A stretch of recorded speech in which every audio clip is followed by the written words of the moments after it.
now, but what do we do to inspire others? Well, you just laid it out. I would say it's like, one of the things that you pull out of the clinical literature, imagine that you have children who have a certain low-level amount of neurological trouble when they're infants. So something's gone wrong, maybe a little oxygen deprivation at birth, something like that. Something's gone a little bit wrong with their neurological development. Assuming that the damage isn't too severe, those children will stabilize and normalize if they have at least one well put together role model in their life. And so, one of the things that you do if you want to inspire others is get your act together, because you inspire most through example. It's much more powerful than words. Words are very powerful if they're also accompanied by example.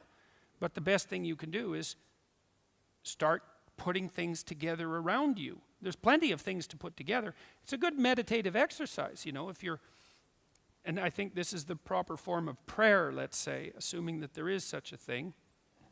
A proper form of prayer would be, if you're not happy with your life, if you're miserable, you sit on the edge of your bed and you think,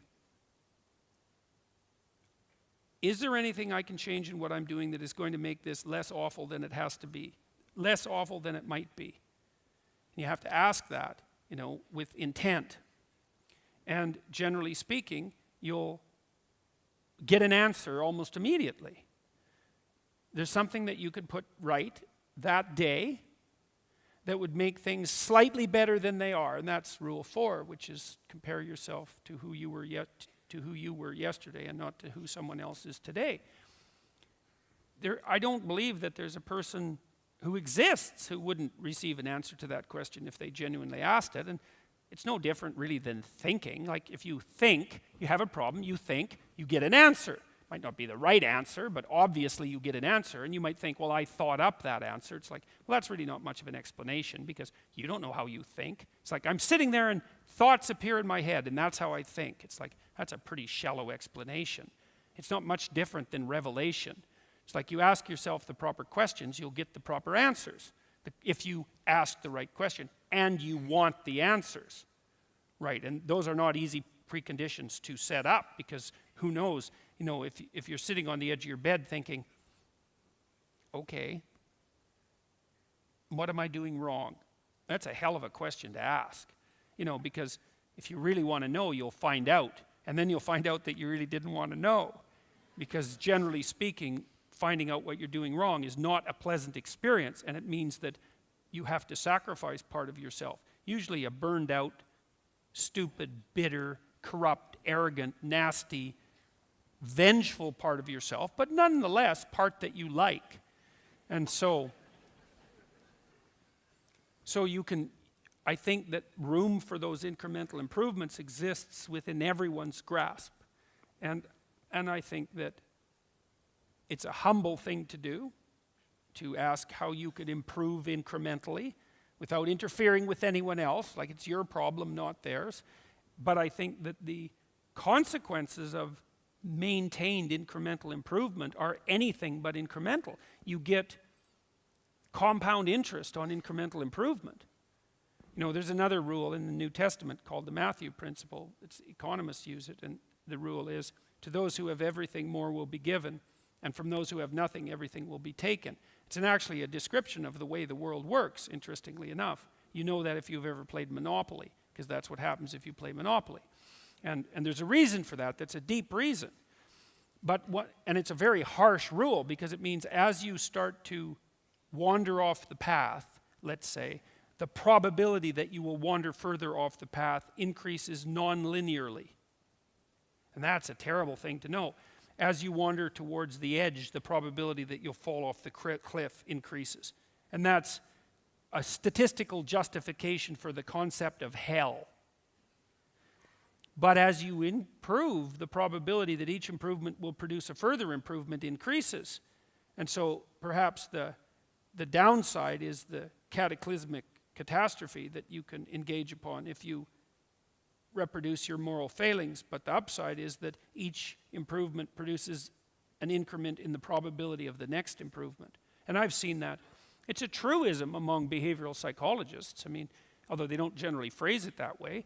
If you're a behavioral psychologist, and I am a behavioral psychologist, what you do is you find out what, essentially you help a person establish their aim, and then you break down what they're trying to do into attainable units, and you negotiate with them. You say, well, look, well, they say, I'm not making use of my time very well, spending 3 hours a day playing video games. You say, well, okay, hypothetically, how much time would you like to spend playing video games? And they say, well, I could probably spend an hour a day without it interfering with the rest of my life, which is kind of the issue, right? Because if you play video games, fine, but maybe 3 hours means that you're not doing your homework or something, and that's not a good game. So you say, okay, well, I want to play for an hour a day. It's like, okay, well, can you shift to an hour a day right now? And this is supposed to be an honest conversation. And the person says, no, I've tried that lots of times. Every time I try, I just fail. And so you don't say, well, quit failing, go play 1 hour a day, and the problem will be solved. That's a stupid strategy. You say, okay, well, look, you think about this, and don't agree to do this unless you think you will do it, because otherwise it's just a waste of both of our times. It's like, do you think that you could track how much time you spend playing video games for 1 week? Don't change anything. Just track it. And they think, yeah, I could probably do that, but I might miss a couple of days. And you think, okay, fine. So here's the deal. 5 out of the next 7 days, you just track how much time you spend playing video games. And the person says, I think I can do that. Because that's what you want them to say. You want them to succeed at the improvement. It's not much of an improvement, but it's something, right? Then they come back and they say, well, yeah, I was playing about 4 hours a day. And so you say, okay, well, fine, good work, man. You got it tracked. Now we know the parameters of your problem. It's actually a little worse than you thought, but at least you had enough sense to measure it. We know where you're at. Okay. Do you think you could cut that down to 3.5 hours every day? And the person thinks, no, I'm pretty weak-willed. I don't think I could manage that. You say, well, how about this? Do you think that 2 of the next 7 days you can only play for 3 hours? You think you can manage that?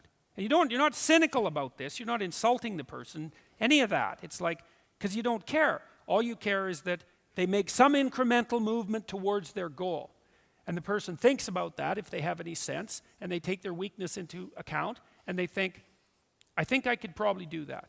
And then they come back the next week, and they say, I managed to spend 3 hours a day playing video games for 3 days, and the rest were 4 hours. And you say, good work, man. You've just got rid of 25%, 12.5% of your problem. You're 1/8 of the way to fixing it in 1 week. And the person isn't going to be all that thrilled with themselves because they don't do the arithmetic and they don't do the projection. They think, well, I'm still pretty damn useless. I'm playing 25 hours worth of video games a week. It's nothing to pat myself on the back for. It's like, yes, it is. It's a marked, measurable improvement, and it's a move in the right direction. And then you say, okay, well, on the days you succeeded, how did you manage to succeed? And is there a way that you could do it for 4 days next week? How about that? Or maybe you could even try 5 days. You think you could do that? And then you also tell the person, look, the other thing you got to understand is you're not going to improve like this. You're going to improve like this. So some weeks you're going to come back and say, geez, I backslid completely and I played for 4 hours a day for 7 days. But it doesn't matter because that doesn't mean you failed. It just means that you slid back. You want to calculate it over a month or something like that. And, generally speaking, a month later, the person's down to something like 2 hours a day, and you've figured out ways of filling their time in with something productive otherwise, and they're on their way. And the general consequence of that is that every time they manage an accomplishment, they get a little stronger in character, they get a little bit more confident in their ability, they get a little bit less racked with self-disgust, they get a little bit more hopeful about the future, and they get more confident that they can make another change. And if you're patient, and you have to be patient with yourself that way, it's like you reward those incremental improvements and you don't get all cynical about them, and you think, okay, just imagine what would happen if you kept doing that every week for 10 years. And the answer to that is, things would be so much better for you that you can't even imagine it with that much improvement, or maybe even with half that much improvement. And so that's a very good way of progressing. So